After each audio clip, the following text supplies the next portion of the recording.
First of all, the fines are not an isolated cases. In my own practice, I've seen other cases where we're constantly being opposed by the military police who are adamant they're going to do it their way, and they will resist any attempt by civilian oversight to tell them what they're doing wrong and what they need to do in order to improve. This report, the second point, is a damning indictment of the military police because not because they lack training, but they lack competence to be able to do a satisfactory investigation.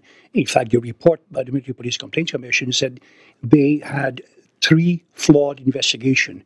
So in somehow they added to the misery and the pain of the family itself, because to this day, not only was the death not properly investigated, but even after the faults have been exposed by the Military Police Complaint Commission, they still refuse to, if not acknowledge him, to be acting on them. Why do you think they're resisting so strongly?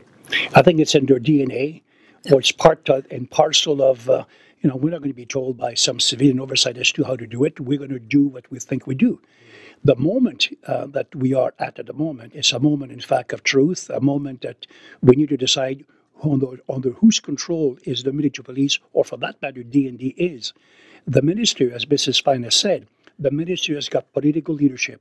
He's got the power, he's got the authority, he's got the responsibility to take ownership of this report and to say now, this is what D&D, not the military police, this is what D&D needs to do.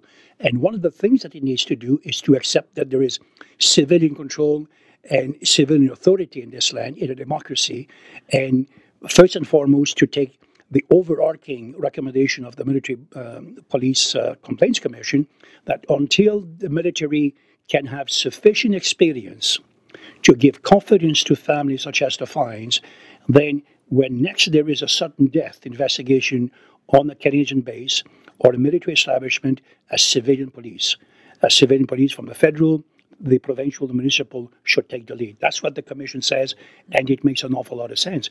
I would go one step further.